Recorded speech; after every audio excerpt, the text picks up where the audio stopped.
But now I'm all flummoxed because you're turning this story around on me.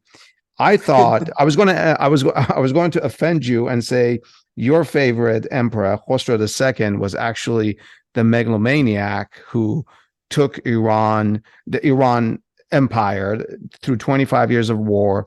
The Byzantine Empire sued for peace 2 or 3 times, I think, and he refused. And in so doing, drained the entire Iranian economy. By Iran, I mean the Empire of Iran. And that opened the way for Arabs to conquer Iran. And you're saying, you're shaking your head and you're saying, no, that's wrong. Because this happens very quickly. Just, I don't know, about a decade or so after, or maybe less than that, the Sasanian Byzantine war, colossal war, ends. The empire falls to the Arabs. I don't have the exact years in mind, but you're shaking your head in affirmation that sort of the sequence of events are okay. I'm trying to figure out how this happens. You go from an empire to losing to Arabs. Because you don't. Then, go ahead. See, because you don't. This is the thing. Because you don't? Is that what you said? See, this is my research, and I told you I'm a revisionist. God, how do I say this in a short? It is something that, however I say it, unless I can actually spend hours explaining it or everybody actually reading it, oh boy, I wouldn't be able to show you what it is. The issue is, we essentially see these things as separate events.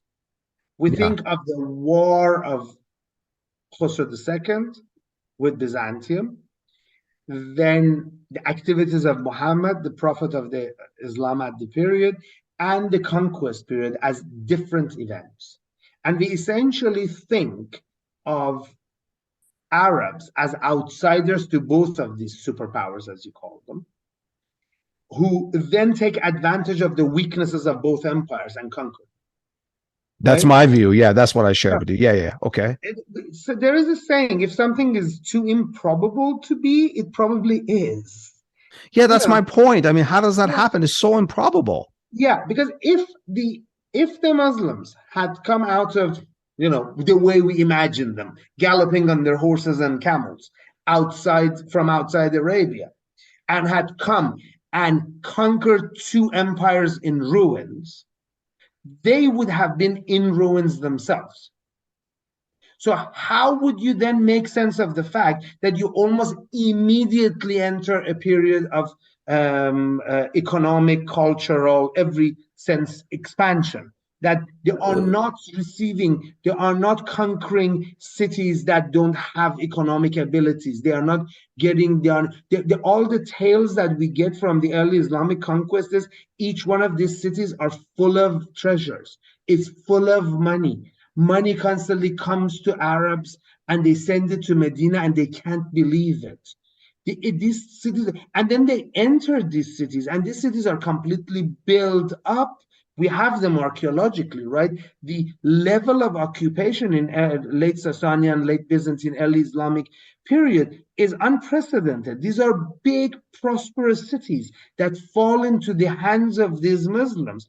They are not cities ravaged and destroyed by war for a 25-year war.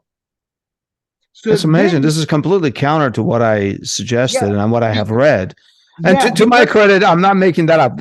I've read this in different. Of course, this is a narrative. I mentioned at the beginning of my article and the book that I'm writing about this, that comes from, again, a modern concern that thinks of the result of things, not of the historical processes themselves.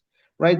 In this, the beginning of Islam in these lands is seen as an external event coming to these lands. And, you shouldn't be able to conquer empires because we are equating empires with countries. So this is a Persian land, and that is the Roman land that falls to these foreign Arabs, right? Foreign Muslims, who then force everybody to convert to Islam. Or that's the story, right? Or if you are a Muslim, these systems are so corrupt and have so much pissed off their own people, that people welcome Islam with open arms. Neither of these are true. Nobody welcomed Islam with their open arms, and Muslims didn't really they couldn't force. How many people could be in Arabia that could force the entire population of the centers of civilization at that time Yeah. at that time? Syria, Mesopotamia, these are extremely complicated, sophisticated societies with high population, highly educated, highly urbanized populations in that region. How could these people come from outside and they just conquer them if they're completely unknown and outsiders? How much war could be? And if the war was that devastating, that was destroying these cities, that these cities could be taken by a couple of people from the middle of the desert, then how did they arrive there and it was all fine? How did they run the administration and bureaucracy if it was devastated, right? That's the point you're making. The first thing that Omar does when he enters this area, Omar being the head of the Muslim forces, being the second Muslim caliph and the guy under whom most of the futuhat, most of the conquests are supposed to have happened. The first thing he does is to establish a diwan to manage all the money that is coming in. And when you read early on, there's all the money that is coming in. This money is there. Nobody is saying that the Sasanian treasury is dilapidated because of the wars. These things don't exist in actual evidence. These are all, so the narrative that we often have. Yeah, who came up with this narrative then? Abdul Hussein Zarninkub and people like him. I don't know who that gentleman is. See, there you go. I had a conversation with one of the a BBC journalist who does a once a year sort of a Nowruz podcast, who's a friend of mine, about the book of this gentleman, Abdul Hussein Zarninkub, one of the most influential historians of Iran in the past 100 days. It's not, obviously he didn't create it. It comes out of this entire last 150 years of study of ancient Iran. So that's a totally different podcast that I'm totally willing to go through with you. But it's a narrative of decline. The only way these things could have happened is because there was a decline, right? We still have books written in the last 10 years who try to make sense of the decline. The problem is when you go there, there is no decline. You don't actually see the decline. You're supposed to have ruined cities, dilapidated. Yeah, I've actually read about those ruined cities.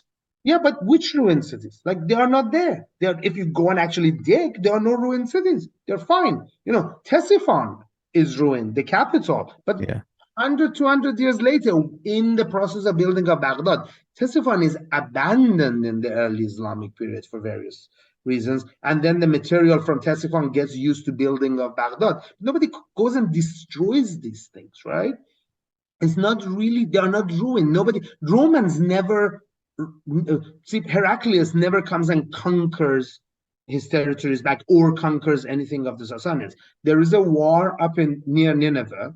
There he defeats a Sasanian contingent, hears of the coup against Khosrow II, and then goes back to Constantinople. And then there are a series of negotiations with Khosrow's son Shiroye and Khosrow's grandson Ardashir III, and then Khosrow's daughter Boran, during which cities are returned or sometimes not returned. The original cross that is taken by Khosrow from Jerusalem is returned. The Holy Cross. We reach a period, a state of sort of balance between the two empires before the Islamic Empire rises and takes over this territory. But there's no proper destruction. The thing it's just not there. It's just This is fascinating. This is so. First of all, I appreciate it, but this is so counter to all the history that I have read or watched. And I'm just going to make an executive decision right now. Not to ask any more questions on this because we'll be talking about this fascinating topic for another. To be quite honest, I put an hour and a half of time. So no, I could too. So I love it. 20 minutes more. Let's take a break here. Stay with me and Dr. Reza Khani as we get into the perspective.